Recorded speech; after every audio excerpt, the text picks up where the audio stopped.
அருமையான தேவனுடைய பிள்ளைகளே, ஆண்டவர் இயேசுவின் விலையேற பெற்ற நாமத்தினாலே வாழ்த்துக்களை தெரிவிக்கிறோம். இந்த நாள் உங்களுக்கு மிகுந்த ஆசீர்வாதமாய் இருப்பதாக.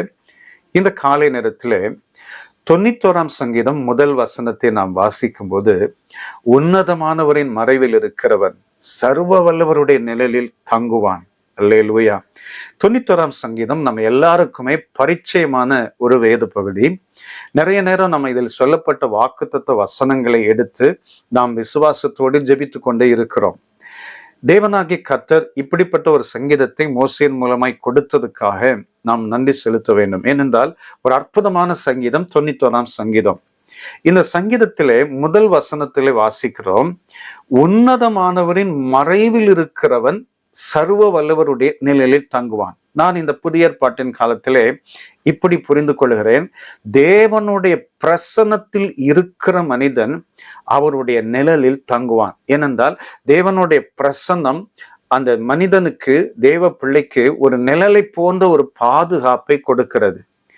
தேவனுடைய பிரசன்னத்தில் இருக்கிறவர்கள் தான் கீழே சொல்லப்பட்ட ஆசீர்வாதங்களை சுதந்திரிக்க முடியும் என்று நான் நம்புகிறேன். பாருங்கள், தேவனுடைய பிரசன்னம் இல்லாதவன் விசுவாச வார்த்தைகளை பேச முடியாது. தேவனுடைய பிரசன்னத்துக்குள் இருக்கிறவர்கள் 2வது வசனத்திலே சொல்லி இருக்கிறபடி, நான் கர்த்தரை நோக்கி, நீர் என் அடைக்கலம், என் கோட்டை, என் தேவன், நான் நம்பி இருக்கிறவர் என்று சொல்லுவேன். தாவீது அநேக முறை தேவனை குறித்து இப்படிப்பட்ட வார்த்தைகளை சொல்லுவார். சங்கீதம் 18:1-2 கூட அவர் இப்படிப்பட்ட வார்த்தைகளை சொல்லுவார். பாருங்கள், தேவனை விசுவாசிக்கிறவர்கள், தேவனை நன்றாய் புரிந்து கொண்டவர்கள், அவருடைய பிரசன்னத்துக்குள்ளேயே இருக்கிறவர்கள் ஆழமாய் தேவனை தங்களுடைய வாழ்க்கையின் காரியங்களிலே வெளிப்படுத்த ஆரம்பிப்பார்கள். அருமையான சகோதரா, சகோதரி, நீங்கள் தேவனுடைய பிரசன்னத்தில் இருந்தால் நீங்கள் எப்பொழுதும் விசுவாச வார்த்தைகளை சொல்லிக்கொண்டே இருப்பீர்கள். தேவனுடைய பிரசன்னத்தில் இருக்கிறவர்களுக்கு தேவனுடைய பாதுகாப்பு கொடுக்கப்படுகிறது. 3வது வசனத்திலிருந்து நாம் வாசிக்கும் போது, அவர் உன்னை வேடனுடைய கண்ணிக்கும் பாழாக்கும் கொள்ளை நோய்க்கும் தப்புவிப்பார். அவர் தமது சிறகுகளாலே உன்னை மூடுவார். அவர் செட்டைகளின் கீழே அடைக்கலம் புகுவாய். அவருடைய சத்தியம் உனக்கு கேடகமும் பரிசயமாய் இருக்கும். இரவில் உண்டாகும் பயங்கரத்திற்கும், பகலில் பறக்கும் அம்புக்கும், இருளில் நடமாடும் கொள்ளை நோய்க்கும், மத்தியானத்தில் பாழாக்கும் சங்காரத்துக்கும் பயப்படாதிருப்பாய். அல்லேலூயா. தேவனுடைய பிரசன்னத்தில் இருக்கிறவர்களுக்கு 1000 பேர் பக்கத்தில் வந்தாலும், வலதுபுறத்தில் 10,000 பேர் விழுந்தாலும் ஒன்றும் அணுகாது. ஆமென்.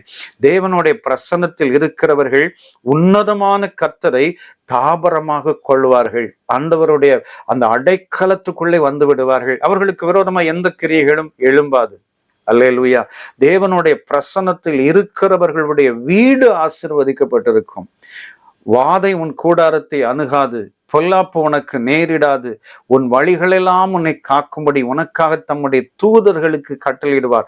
இப்படி கீழே சொல்லப்பட்ட வசனங்களை எல்லாம் வாசிக்கும் போது ரொம்ப ஆசீர்வாதமா இருக்கும். தேவனுடைய பிரசன்னத்தில் இருக்கிறவர்கள் போக்கும் வரவும் கூட ஆசீர்வாதமா இருக்கும். தேவனுடைய பிரசன்னத்தில் இருக்கிறவர்களுக்கு விரோதமாய் எந்த கிரியைகளும் அணுகாது. அவர்கள் சிங்கத்தின் மேலும் விரியன் பாம்பின் மேலும் நடந்து பால சிங்கத்தை, வலு சர்ப்பத்தை மிதித்து போடுவார்கள். அல்லேலூயா. தேவனுடைய பிரசன்னத்தில் இருக்கிறவர்கள் என்ன வேண்டிக் கொள்கிறார்களோ அதை தேவன் கொடுக்க ஆரம்பிப்பார். ஏனென்றால் தேவனுடைய பிரசன்னத்தில் இருக்கிறவர்கள் அவர் மீது அளவற்ற வாஞ்சையா இருப்பார்கள். அவர்கள் நடந்தாலும், படுத்தாலும், எழுந்தாலும் அந்த தேவ பிரசன்னத்துக்குள்ளாகவே இருப்பார்கள். அவர்களுக்கு சொல்லப்படுகிற ஆசீர்வாதங்கள் ஏராளம் ஏராளம். ஆண்டவரே இந்த வசனத்தின் மூலமாய் சொல்கிறார் பாருங்கள், அவன் என்னிடத்தில் வாஞ்சியா இருக்கிறபடியால் அவனை விடுவிப்பேன். என் நாமத்தை அவன் அறிந்திருக்கிறபடியால் அவனை உயர்ந்த அடைக்கலத்தில் வைப்பேன். அவன் என்னை நோக்கி கூப்பிடுவான். நான் அவனுக்கு மறு உத்தரவு அருளி செய்து ஆபத்தில் நானே அவனோடு இருந்து அவனை தப்புவித்து அவனை கனப்படுத்துவேன் என்று இந்த வேத வசனத்தின் மூலம் பார்க்கிறோம். தேவ பிரசன்னத்தில் இருக்கிறவர்களுடைய வேண்டுதல் கேட்கப்பட்டு தேவன் பலத்த அற்புதங்களை ஆண்டவர் செய்வார். தேவ பிரசன்னத்திலேயே இருக்கிற மனுஷனுடைய வாழ்க்கை நீடித்த நாட்களாய் ஆசீர்வாதமாய் இருக்கும். அவன் நீடித்த நாட்களாய் அவனை திருப்தியாக்கி என் ரட்சிப்பை அவனை வெளிப்படுத்துவேன் என்று ஆண்டவர் சொல்லியிருக்கிறார். பாருங்கள், தேவ பிரசன்னம் ரொம்ப முக்கியம். தேவ பிரசன்னத்தில் இருந்தாலே இந்த 91ஆம் சங்கீதம் நம்முடைய அனுபவங்களாய் மாறும் என்று நான் விசுவாசிக்கிறேன். இந்த காலை நேரத்திலே நம்முடைய வாழ்க்கை தேவனுடைய பிரசன்னத்துக்குள்ளாக, அந்த மகிமைக்குள்ளாகவே இருக்கட்டும். மோசே, தானியேல், தாவீது, இன்னும் பல பரிசுத்தவான்கள், அப்போஸ்தலர்கள் தேவனுடைய பிரசன்னத்துக்குள்ளாகவே இருந்தார்கள்.